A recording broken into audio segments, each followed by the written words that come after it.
Okay, homework number 9, problem number 1.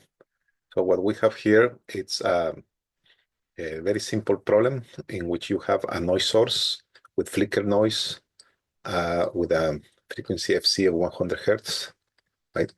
And basically noise level of 10 nanovolts per square root of hertz, right? Okay, so the job is to pass it through a bandpass filter. This is kind of a wide band, right? So the filter has three emitter frequencies, 300 hertz and 3.3 kilohertz, kind of a telephone type of bandwidth, right? Traditional telephone with a 40 dBs gain. So what we want is to combine the input noise with the filter and find the total output noise, right? Using the same procedure seen in class or seen the example in class, right? Okay. Now the problem number 2 is this time we have I guess a noiseless mic, but the noiseless mic has a 2 kilo ohm resistor in series, right? And it's connected to a non-inverting amplifier. Non-inverting. Okay. Okay, and we have the operational amplifier noise characteristics, and we want to set it for a gain of 32 dBs. Okay, so after designing this amplifier for a gain of 32 dBs, we want to find the noise contribution of the amplifier and the noise contribution of the resistors for the bandwidth of 20 to 10 kilohertz bandwidth.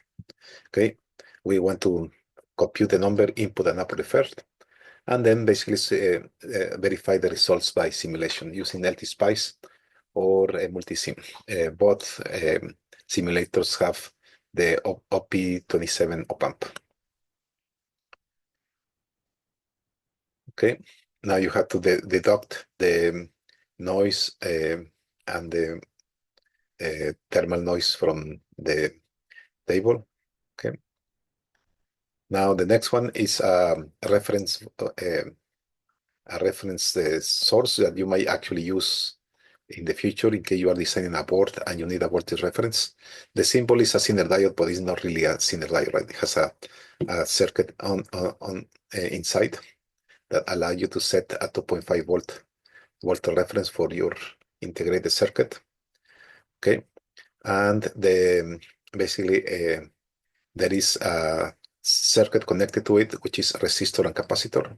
Okay, and they are giving us the numbers here: 10 kilo ohm resistor with a 0.01 microfarad capacitor. So what we want is the noise contribution of the 10 kilohertz over the audio band. Just notice that there is a low pass filter there.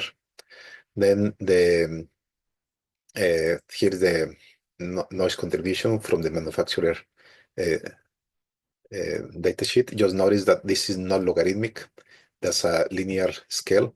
So it's really 1 over f noise. It just doesn't look like 1 over f because the scale is not logarithmic.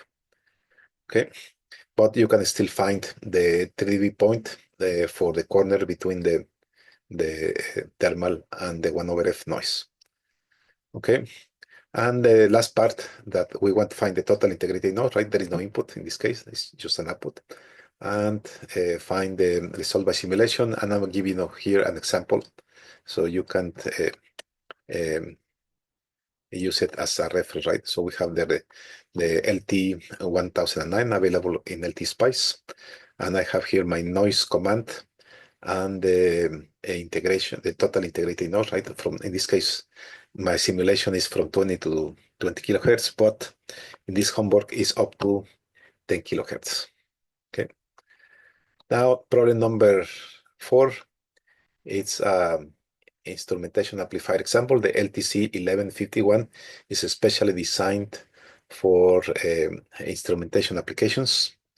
They are giving us the noise, right? In fact, I have the link here because you might, once you work the problem, there is a chance you will need an extra, some extra information, but you can get it by following the link.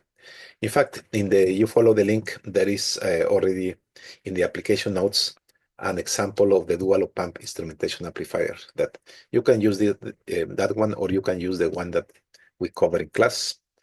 Then find the total output noise over 0.1 kilohertz. After we have designed this for, again, 1000, just keep the noise as practical. In other words, choose resistors that are small enough, but at the same time, not too small that the amplifier cannot drive them. Right?